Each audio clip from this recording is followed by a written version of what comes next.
Thank you. Welcome to today's meeting. If you have a guest, would you please bring your guest up to the microphone and introduce him or her to the group? Today's meeting is number 5346, and I want to thank the greeting line today, which was the Play Garden Committee, and you'll be hearing later from my buddy Mick Greco. So Deanna, it looks like you're first.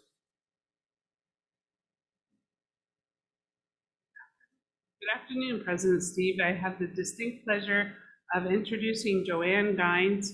She's like a fierce sister to me, and she happens to be on our board. Welcome, Joanne. Good to see you. Carl. Hey, President Steve, nice to see you. I have a new neighbor right by my office. He just bought the house right by my office. Well, it's a commercial office, but it's funky like my office. Sure. Steal my shirt. Thank you. Welcome to today's meeting. Thank you for coming. That's it, too? Wow. Well, welcome to both of you. A big welcome. Nancy Williams, come on up. Nancy's going to talk about the gala. And Nancy's a good sport. Nancy, are you here? Nancy is not here, apparently.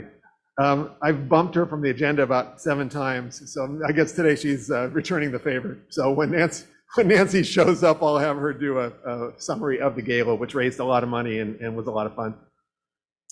Catherine Vandiver, are you here? Come on up for a blue badge. Did Derek Seaver ever make it today? Derek Seaver and Mike Hubert also are getting blue badges, but since they're not here, I'm not going to give them a blue badge. Wait, is Catherine not here either? Today's meeting is canceled. Thank you. Brian Adams is here, and he's going to talk about mini masters. Come on up, Brian.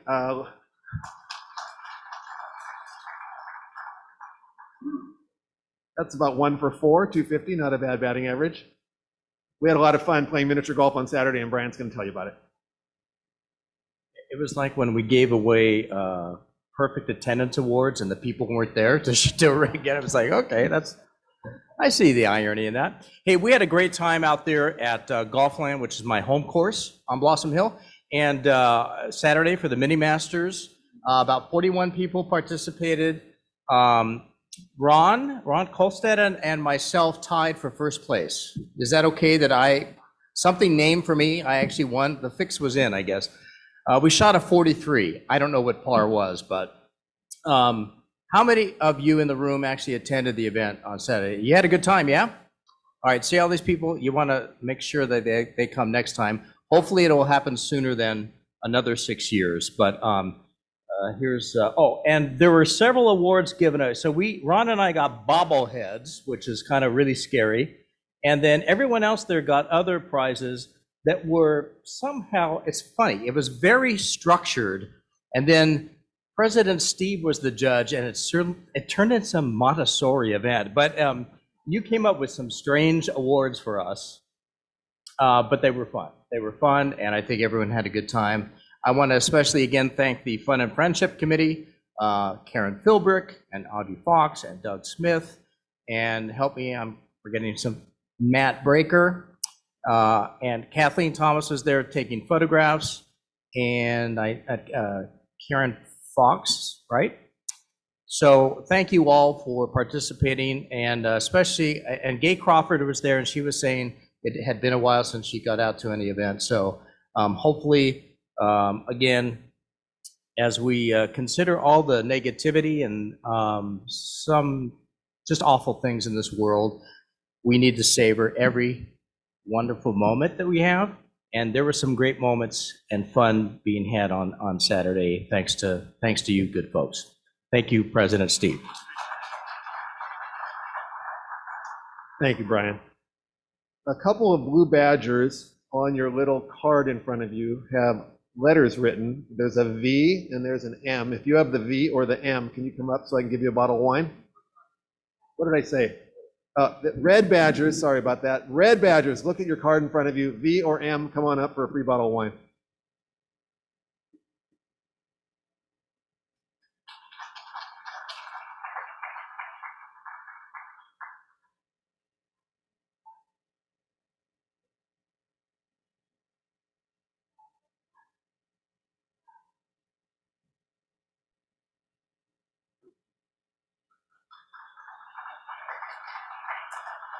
I just remembered I'm not supposed to wander around because of the cameras, so sorry about that, AV team.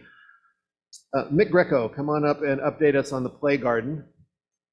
Play Garden, as you might remember, there was a groundbreaking for an expansion a couple weeks ago, and Mick has some really exciting news for all of you. All right, thank you. Oh, I didn't take a look at it. Get that picture out of there.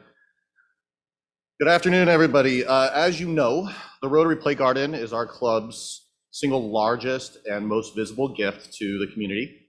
Almost 7 years ago exactly, May 2015, the garden was opened and has seen an average of more than 100,000 visitors annually, rapidly approaching its millionth visitor. What an incredible milestone.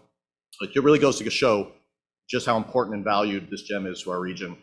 As the Rotary Play Garden Advocates Committee, our mission is to engage our club and the community at large in activities and programs in support of the vision of equal play.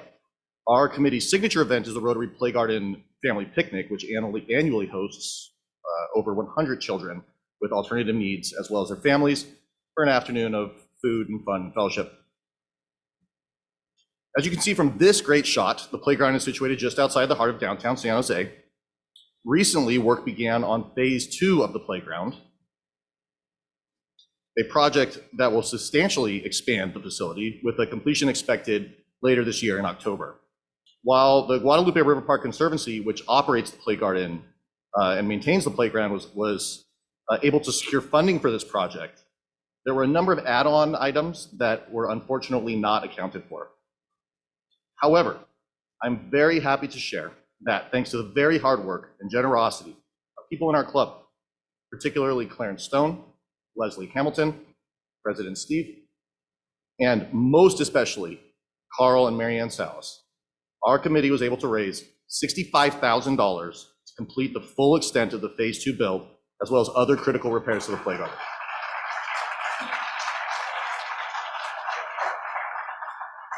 As President Steve put it in an email to us all, when we work together as a team, we are unstoppable. And as Clarence put it to us, this is just what we do. Oh, and here are some of these. So sorry about that, forgot that was there. And so we have it. It's my honor to serve on this committee as stewards, this great asset to our committee, and one filled with so many giants in our community and in this club, including Carl, Julie Matsushima, Rod Diardon, and so many others, Deanna here as well, Terry Austin. If you're looking to join a committee, our committee is humble and small, but always looking for new membership. Please do reach out to me or any of our other members. We'd certainly welcome you as we continue to advocate for this jewel in our community and beyond. Thanks very much. Hey, Mick, before you leave, if we join the committee, do we get a free vest like yours? Yeah, this is a requirement. Required, okay. Thank you. Thanks to Mick for the hard work, and especially to Carl and Marianne. Mick, I challenge you, when the extension opens, let's invite the whole club and have a party over there, okay? Sal, that's on your agenda, wherever you are. Along with lots of other things, Sal. Jen Simmons is going to talk to us about the Gordon House Deck Improvement Project. Jen's been working for years on the facilities committee, and this is an interesting moment where we're really going to do some substantive work, and I'll let Jen tell you the details. So, Jen Simmons. Good afternoon, everyone. It's my pleasure to talk to you about the Gordon House Deck Project. You have all seen our Gordon House deck, I hope. Oops. And you see this when you see the Gordon House, yes. But have you looked underneath or at some of the railings? If you poke really hard, you could probably poke right through them. It's not doing so well. So it's time for a replacement. And we've been working hard at the facilities committee to find someone to help us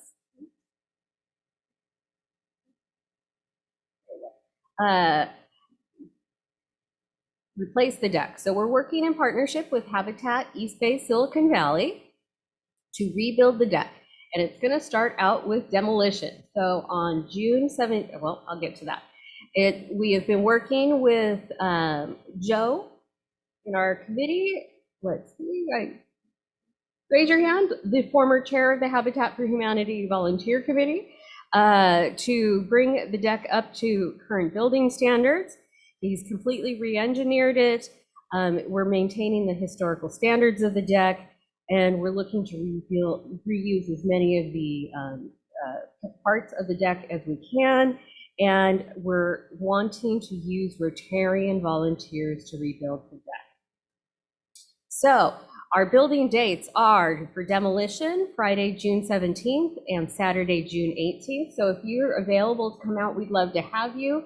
You and your friends and family, as many volunteers as we can use, the less that we have to pay people to build the deck for us.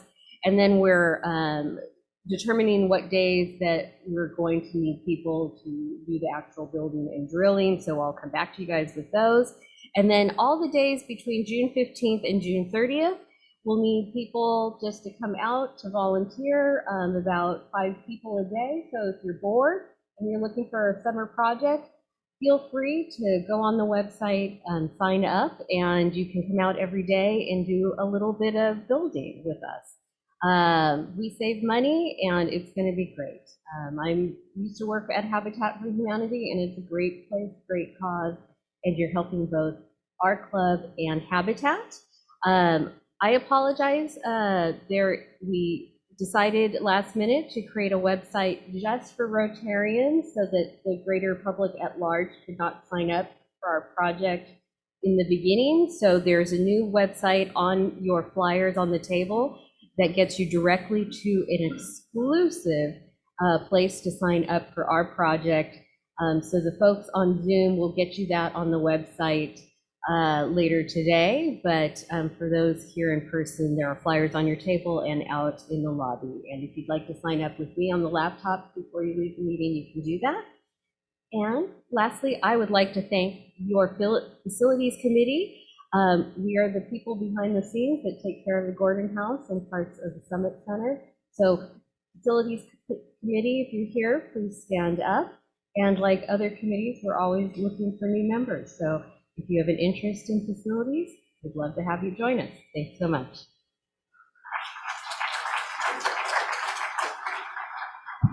Thank you, Jen, for the good work. Could Maggie Padamani and Ed Correa please come up?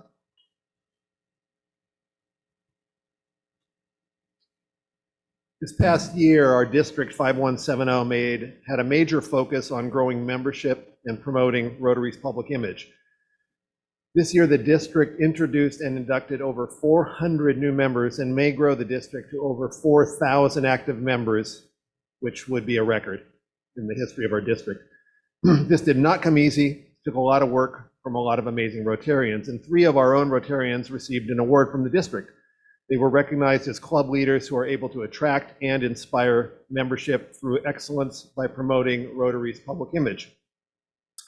Karen Fox received an award for being an area membership coordinator. Karen's not here, but we have a nice star we're going to give to her later. And Maggie Pedamani and Ed Correa were both recognized for being co-chairs for the Women in Rotary event that many of you attended and with an immense success, brought in over 200 participants, 74 of whom were non-Rotarians, and now they're on a prospect list. So please join me in congratulating Maggie and Ed.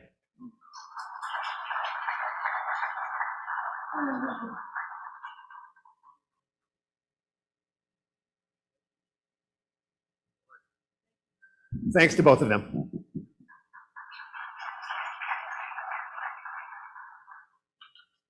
Karen Philbrook and her daughter Charlie both have COVID, and I know many of you have had COVID. Just a reminder, be thoughtful, be careful, try not to get sick, and if you do, stay home and get some rest.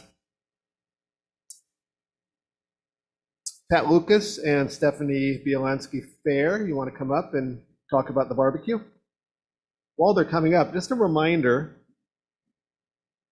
we have this special spindle up here waiting for more wristbands. So I'll be gone in a month or so, but please bring in your friends, bring in some new members, and then we'll have you come up and put your wristband on the spindles. So with that, Pat and Stephanie. Good afternoon. On behalf of the Red Badge Committee, Stephanie and I want to remind you and encourage you to come to the barbecue on June 8th at the San Jose History Park.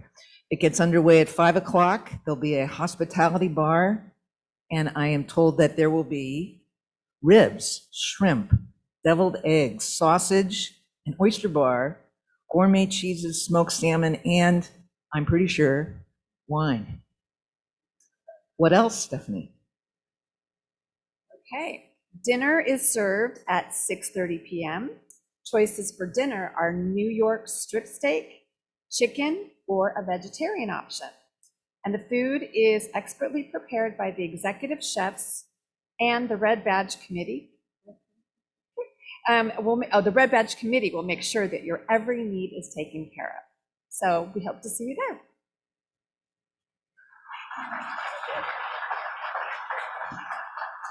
Thank you. I'm sure most of you have been to a barbecue. They're some of the high points of our year. Please, please come. It'll be a lot of fun. Really strange. Today, my buddy Lenore Keeve came up to me,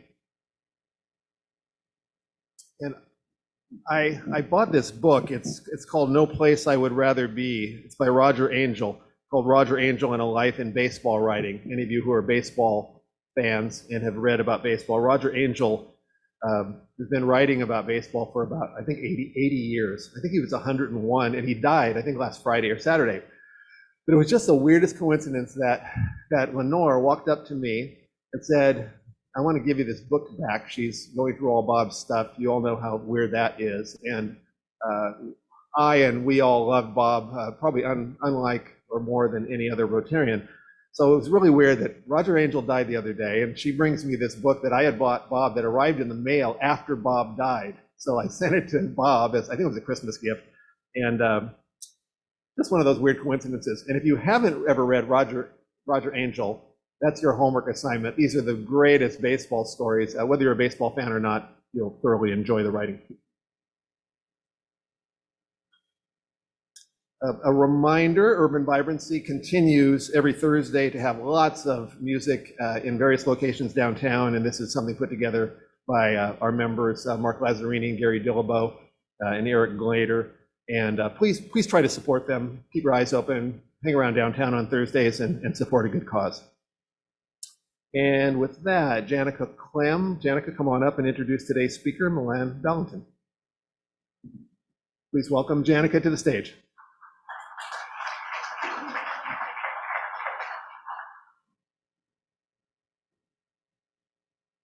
Good afternoon, everyone. I have notes today. So I wanted to share that I've been having a hard time focusing on anything else besides my children's safety today. It should not be in this country that I fear for my children upon dropping them off each morning. While I determine what I and so many other parents, grandparents, and families can really do to make change, I want to take the next moments to be really present here with you all. And welcome a speaker who has graciously decided to take his time with us. So Milan Balinton is the Executive Director of the African American Community Services Agency, an organization dedicated to providing quality educational, cultural, social, and recreational programs, services, and activities in order to perpetuate and strengthen African American identity, culture, values, traditions, knowledge, and family life. When Milan became the executive director in 2011, the agency had 2 employees and barely a budget. Since then, the agency has grown to 17 employees, 17-employee operation with a projected budget of $2.1 million, adding 7 new staff members during the pandemic when other agencies were shutting down. That's really impressive. Milan is a Bay Area native, born in Oakland, raised in San Francisco, and has been nurtured in San Jose the last 20 years. He earned his Master's of Public Administration from Golden Gate University and has a Bachelor of Arts from San Jose State University. Please welcome Milan.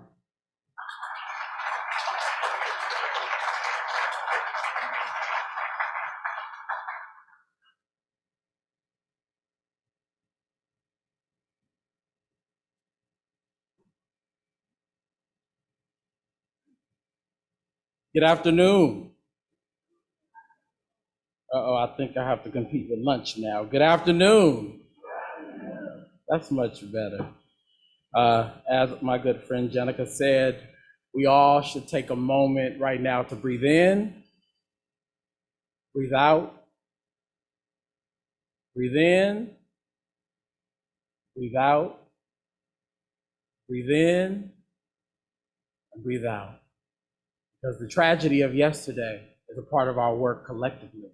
And the tragedy in Buffalo is also a part of our collective work, that we have to work together. I stand before you, as Oprah Winfrey would say, with 10,000 at my back, because I have to remember that my ancestors were not invited to come to America, they were stolen. But even when they were stolen, we still evolved, created, and beat the odds. So today I reintroduce myself to some and introduce myself to others. My name is Milan Balinton, and I'm the current executive director at the African American Community Service Agency, which has been serving Santa Clara County since 1978. When I became executive director, I had a 1.5 staff. I'll leave that half to the volunteer that I had. And I had just a vision to create the community that we want in the 10th largest city in America. And during the pandemic, yes, we went from 12 staff members to 18, and today I have 26 now. So I had to flip it to meet the needs of the people. But we are going to talk about Juneteenth. Everybody say Juneteenth. Okay, looks like you all are going to be attending.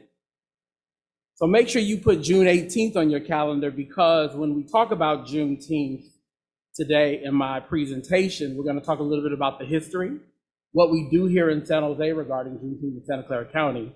We're going to also talk a little bit about what the AACSA does. The title of my presentation today is The Holiday Everyone Should Be Talking About.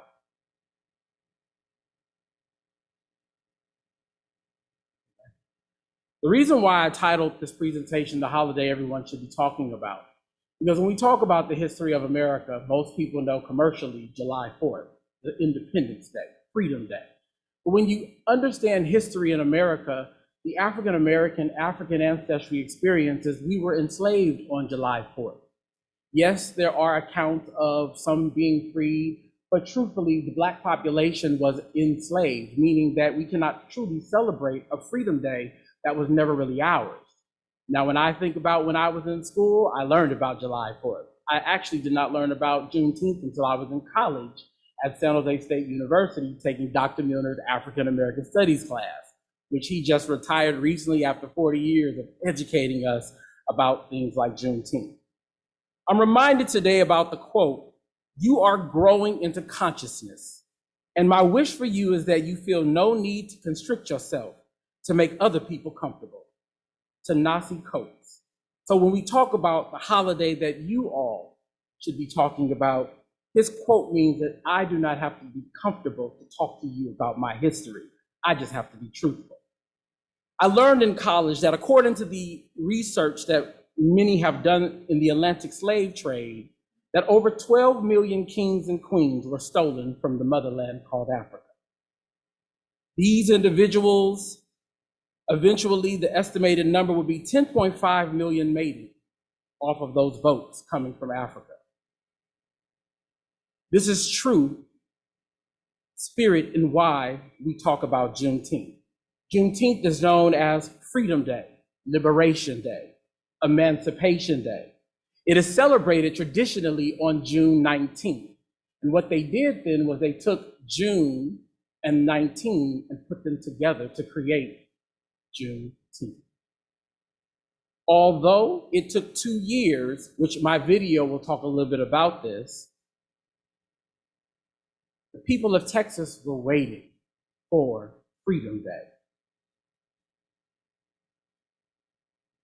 Before I get into the video, I would like to show you what the African American Community Service Agency has been doing to create freedom for others.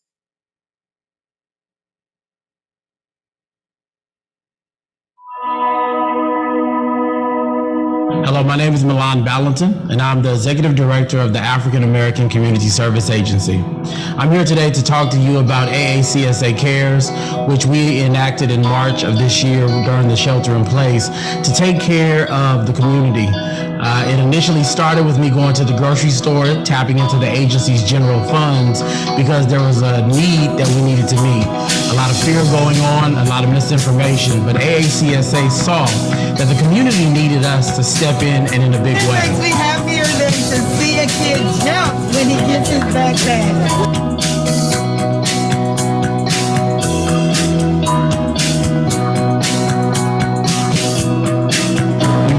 Maximize our emergency food basket program, which includes food, toiletries, feminine hygiene products, and clarifying information for the general public. When COVID hit, my hours were cut tremendously. I have lost dramatically more than probably 70% of my business. So I have two sons, and we were offered an apartment during COVID, or the beginning of COVID, and because of COVID, we were no longer allowed to move in, had no second plan, we didn't know what we were gonna do. Here is where we find our opportunity to just give to someone by tapping into our staff, students at local universities, impacting homeless people, families, and individuals. Being homeless, which I have been for 7 years, hasn't been easy. Type of stuff they help out in with the community. With all the funding and the foundation has helped us with, we're so thankful. Also, it helped me with getting food and raising my credit score. I just want to give a huge thank you to Destination Homes and AACSA for giving me this funding. It was truly a blessing. It's going to help me pay a lot of these bills that I've been struggling with.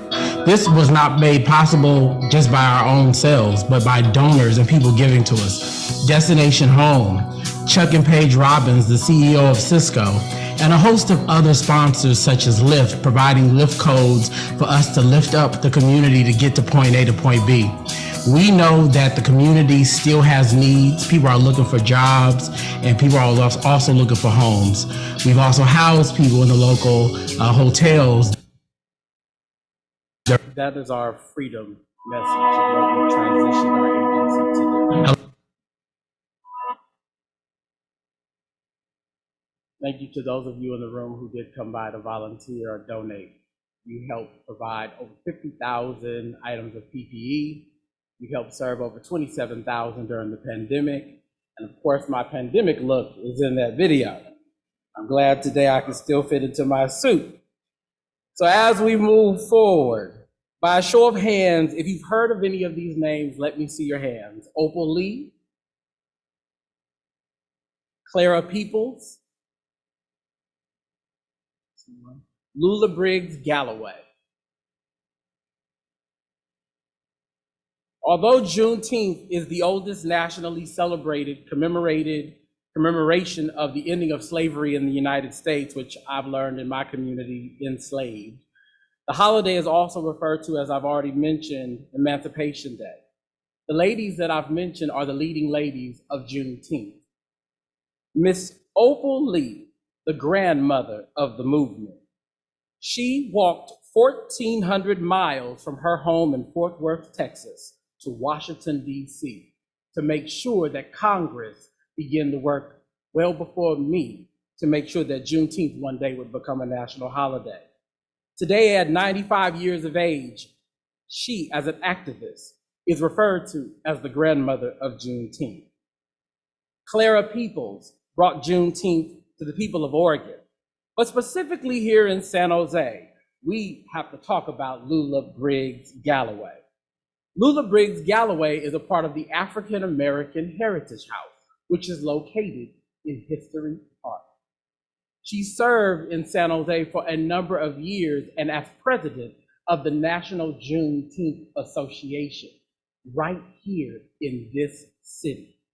We owe Juneteenth to Lula Briggs Galloway, because if it had not been for her tenacity before she moved to Michigan, we would not have Juneteenth as a holiday, a county holiday, and now a city holiday.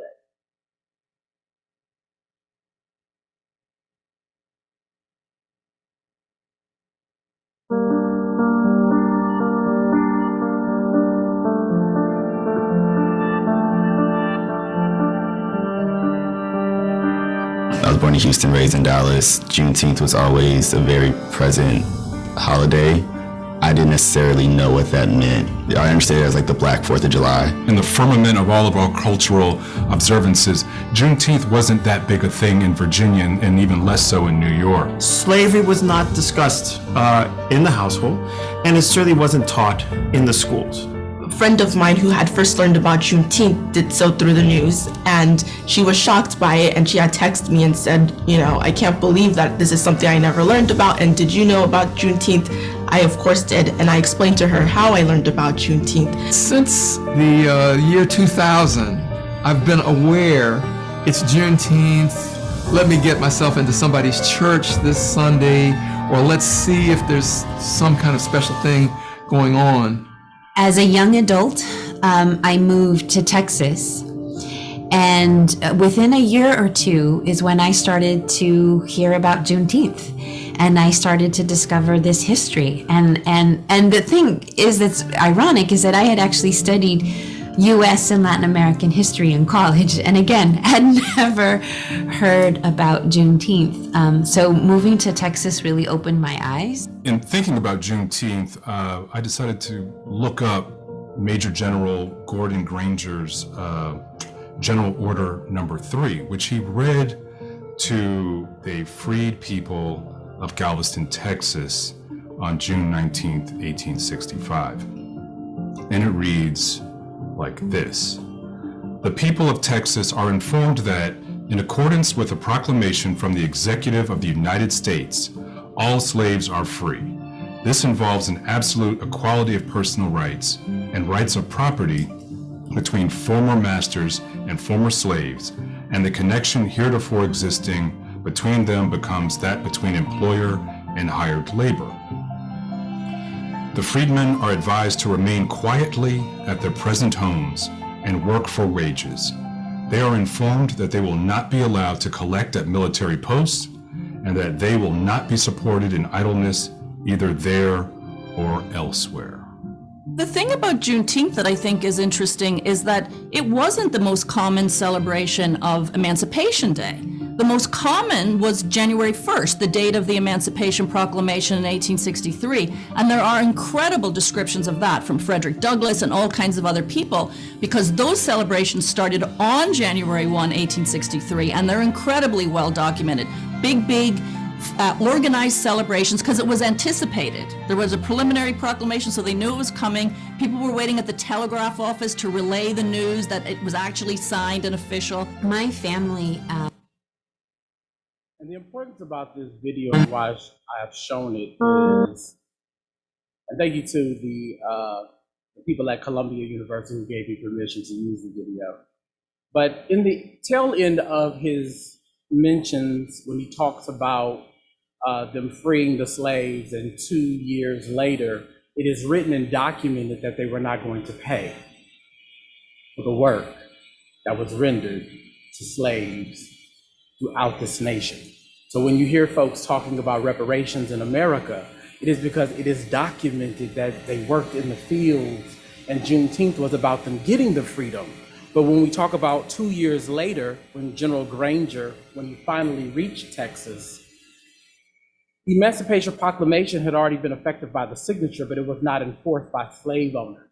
It was not enforced by those who had businesses and wanted to make $1 or $2 or more off of the backs of slaves. So that's why when we talk about the importance of Juneteenth being discussed and talked about, everyone should be talking about, is because we cannot truly celebrate July 4th without recognizing the second Independence Day in America, making all of us as Americans truly free, is Juneteenth.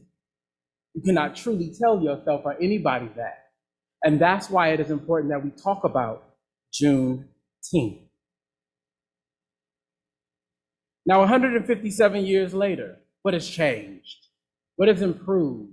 What discussions do we need to have? Maybe you're grappling with, do I celebrate Juneteenth? How do I celebrate Juneteenth? How do I teach and educate my own community and other communities? Or maybe you will meet a Black child or an African ancestry child that needs to learn about their own history. How do you show up to the Juneteenth Festival on June 18th and celebrate with us at the African American Community Service Agency? We'll be in the Sofa District, by the way. But how do you do that? You conduct your own research. You come to programs. and you engage with the community, because we are a welcoming community. Of course, we spoke about, as you can see on the screen, and hello to all of you online, shout out to my Zoom crew. AACSA with partners advocated with the County of Santa Clara in 2020 to make Juneteenth the first in the state of California to have a county as a paid holiday. You all did that. Our community did that. So give yourselves a round of applause for that. In the entire state.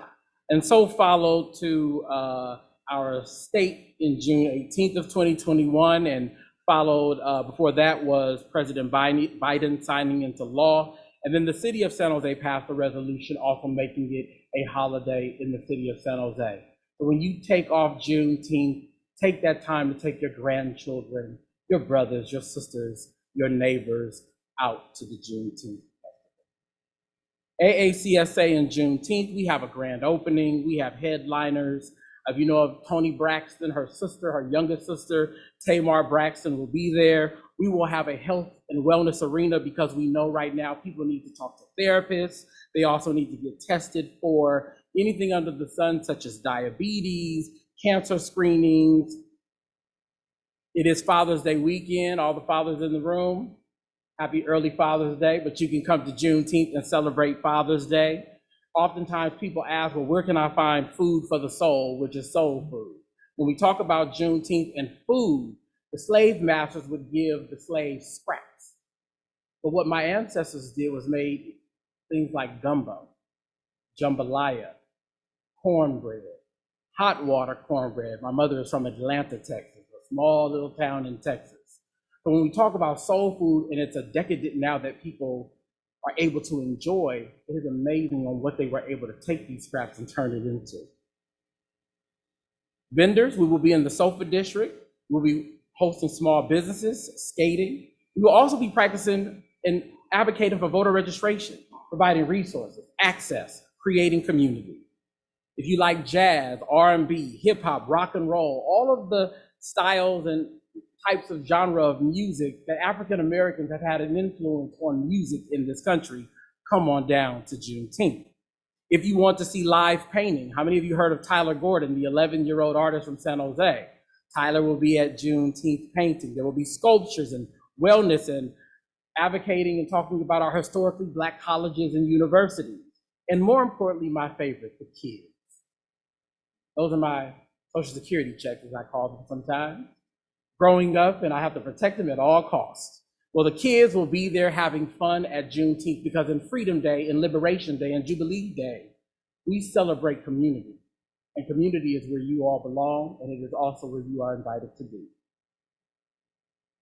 Again, these are some photos from previous Juneteenths. As you can see, in the middle is the flyer with Tamar Braxton. Our elected officials always come out.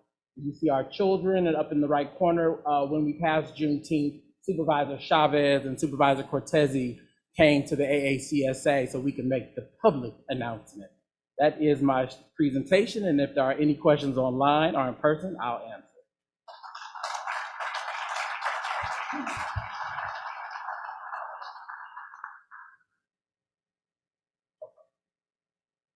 I just want to say, Milan, thank you so much. I'm going to be this is Janica. I'm going to be monitoring questions online, so if anyone wants to send any in, I'll watch for those. If you want, you can come up and stand next to me when you're ready. Octavia, go ahead. Yes. Would you like joining our Rotary Club? You're on the spot. You're on the spot right now.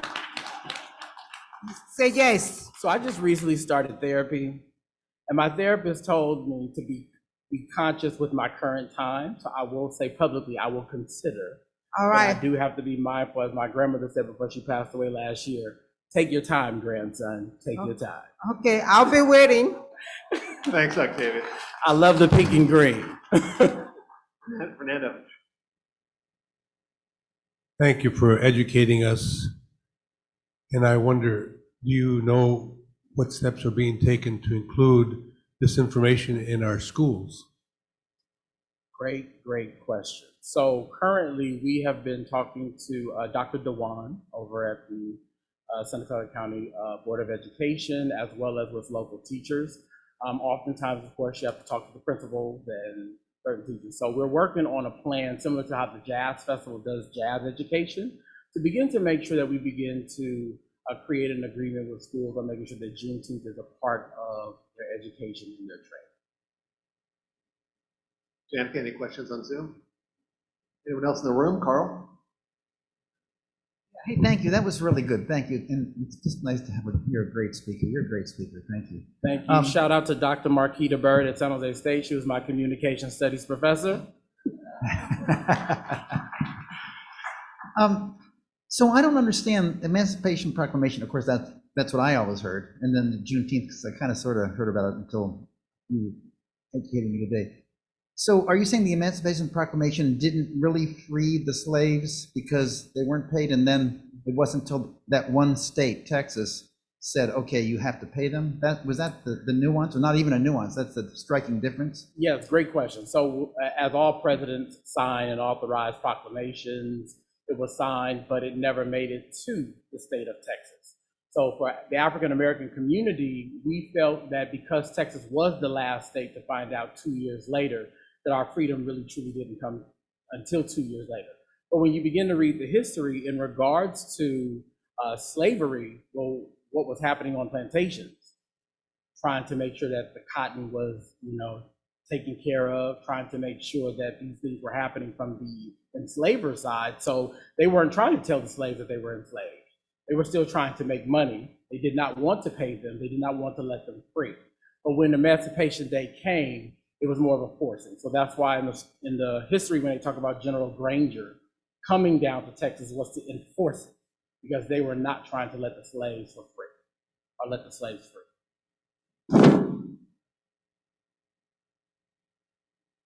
Thank you very much for being here.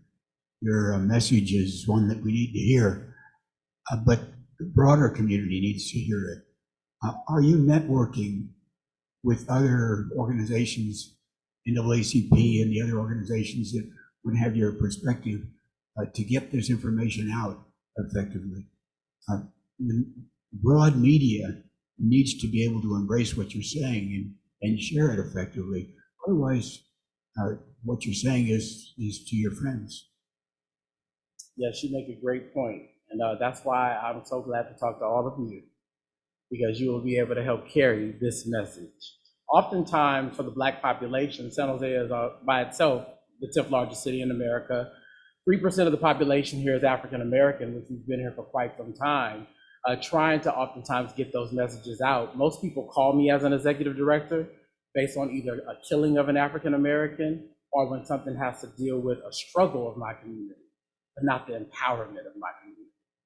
So when you reach out to ABC, NBC, CNN, send your letters and your calls just to tell them that they need to continue to do that, because it's only so much that my community can do. But we do partner in with our nonprofit partners, Somo Mayfair,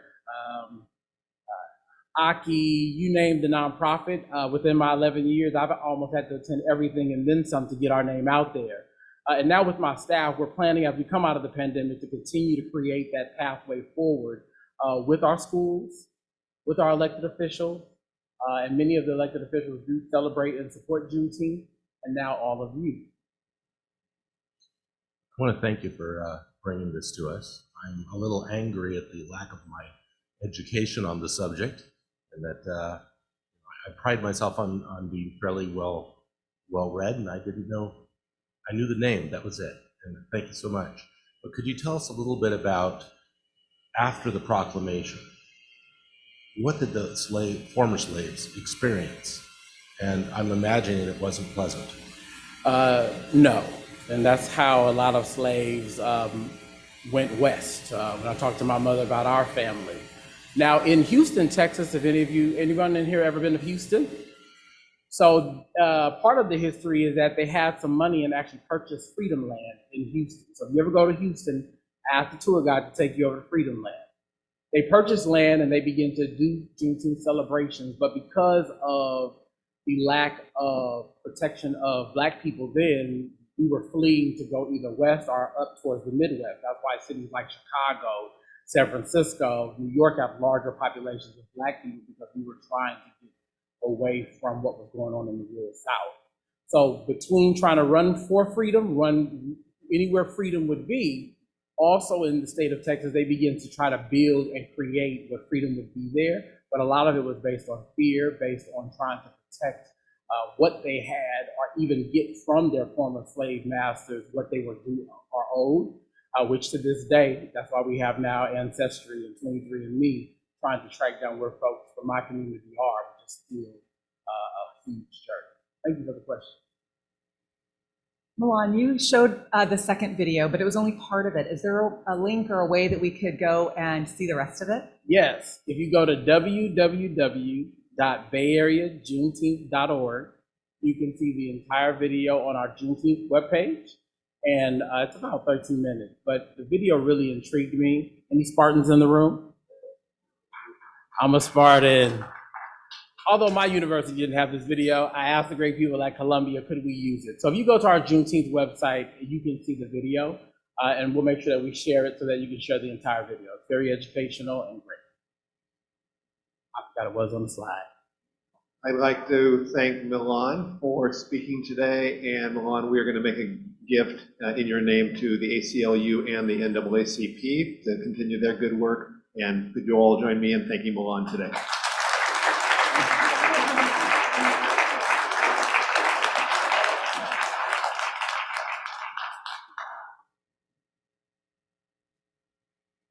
Next week, our speaker is Tony Scott, speaking on his experiences as the nation's federal CIO.